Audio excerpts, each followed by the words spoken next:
A-t-on déjà vu un latéral aussi spectaculaire, habile et technique balle au pied? Joueur le plus titré de l'histoire du Real Madrid, Marcelo a illuminé le Bernabéu pendant plus d'une décennie. Soirée de Ligue des Champions, classico bouillant ou défaite cruelle. Sous la tunique blanche, le Brésilien est passé par toutes les émotions. Ses buts, ses contrôles, ses centres magiques et sa passion ont séduit des millions de fans. À Madrid, Marcelo est un morceau d'histoire. L'acolyte de Cristiano Ronaldo, le joueur frisson par excellence. Marcelo, maintenant Marcelo, crochet, la frappe du Brésilien et le deuxième but.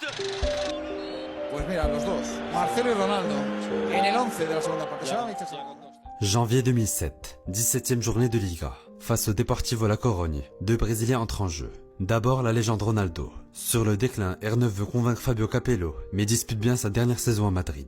À ses côtés, le jeune Marcelo Vieira. À 18 ans, le numéro 12 Santouf à l'époque fait sa toute première apparition avec les Merengues. Arrivé pour 6 millions d'euros en provenance de Fluminense, Marcelo est déjà bien connu au Brésil. Avec 5 sélections, certains le voient déjà comme l'héritier de Roberto Carlos. Marcelo well hit. Very well hit. It's Marcelo for Brazil. Au Real Madrid, les débuts sont plus compliqués pour le jeune talent. À 34 ans, Roberto est toujours titulaire sur le flanc gauche. Mais en mars 2007 face au Bayern, le Brésilien fait une grossière erreur au bout de 10 secondes de jeu, qui coûte au merengue l'élimination en C1. Après ce coup de massue, le latéral décide de quitter le club en fin de saison, au bout de 11 années de loyaux service. Le champ est libre pour Marcelo. La succession est imminente, et les conseils de son mentor vont vite porter leurs fruits. A la orden, Pérez Burrula ha comenzado el encuentro, está moviendo la pelota. Marcelo, totalmente recuperado ese golpe en la cabeza, el disparo de Marcelo, lo ha sacado Valdés, eso iba a gol. Mai 2008, Marcelo dispute son premier classico.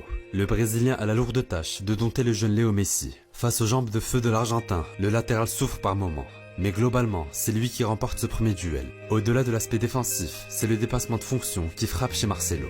Le joueur dribble, combine et n'hésite jamais à se projeter vers l'avant. Le Bernabéu adore. El Madrid no se conforma con el 2 saisons, 2 Ligas remportées, une place de titulaire gagnée. À 20 ans, Marcelo est déjà dans le cœur des Madrilènes.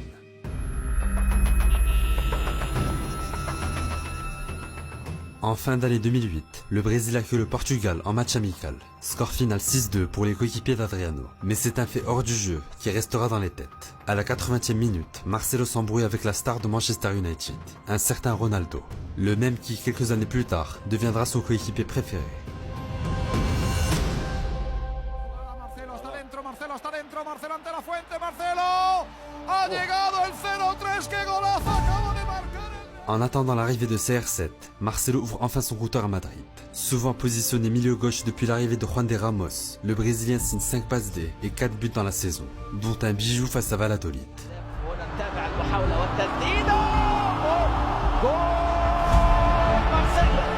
هذه أمامنا اللاعب مارسيلو ولا حضراتكم. Malgré sa bonne saison, Marcelo n'est pas retenu pour la Coupe du Monde 2010. Dunga préfère Michel Bastos et Gilberto, selon lui plus solide défensivement que le Madrilène.